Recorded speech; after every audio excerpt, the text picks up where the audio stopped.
ભાવનગરની ખબરવંતી ધરતીમાં હંમેશા દાનવીરો પાકતા આવ્યા છે. શ્રી કૃષ્ણકુમારસિંહજી ભારતના પ્રથમ રાજ્યના દાતા હતા. તેમ ભાવનગરના સિહોર વિસ્તારના લોકો માટે 400 વીઘા જમીન આપનાર દાતાનું ભવ્ય સ્વાગત કરવામાં આવ્યું છે. આજે 10 ફૂટ જમીન માટે લડાઈ થાય છે, ત્યારે હાલ જર જમીન અને જોરું ત્રણેય કજિયાના છોરું કહેવત પ્રમાણે અત્યારે જમીન માટે વાતમાં ઝઘડાઓ સામે આવે છે. પરંતુ ભાવનગરના રેડ ક્રોસ સોસાયટીના સારા હોદ્દેદારોની કામગીરી પર દાતા ઉદ્યોગપતિ શ્રી દેવુભાઈ પી ધોળકિયા મન મૂકીને વરસ્યા છે.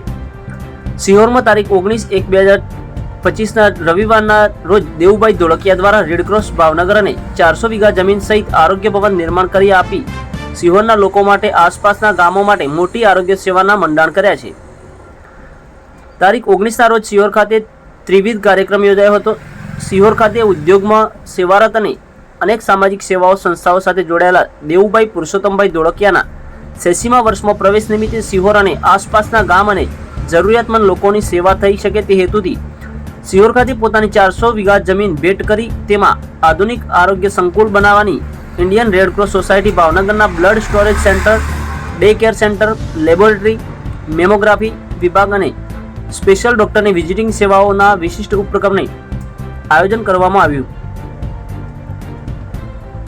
સમગ્ર ખાતમુહૂર્ત તારીખ 19ના રોજ સાંજે 4:30 કલાકે વ્રજ વિહાર હવેલી સામે કુંજ ગલી સિહોર ખાતે તેમજ ત્રિવિધ કાર્યક્રમ સાંજે 5:30 કલાકે બંધન પાર્ટી પ્લોટ સિહોર ખાતે યોજાયો, જેમાં દેવુભાઈ ધોળકિયાના 85 વર્ષ નિમિત્તે મણિ મહોત્સવના શુભેચ્છા કાર્યક્રમ તથા શ્રી હંસાબેન દેવુભાઈ ધોળકિયાની સ્મૃતિમાં આશાનું કિરણ, વંચિતો માટે વિદ્યાભ્યાસ શીર્ષક નીચે રોટરી ક્લબ ભાવનગર અને યુવા યુગ પરિવર્તન ગ્રુપના સહકારથી અભ્યાસ વર્ગ શરૂ કરવામાં આવશે.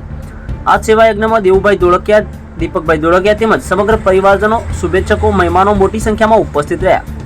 વધુ સમાચારો અને અપડેટ્સ માટે જોતા રહો ઓનલાઈન ટીવી ન્યૂઝ. મહેસાણાથી online TV news Suresh Thakor અને ફારૂક મેમણ સાથે રિપોર્ટર મમ્માણી રફીક, સિહોર, ભાવનગર. કાપી દઈશું.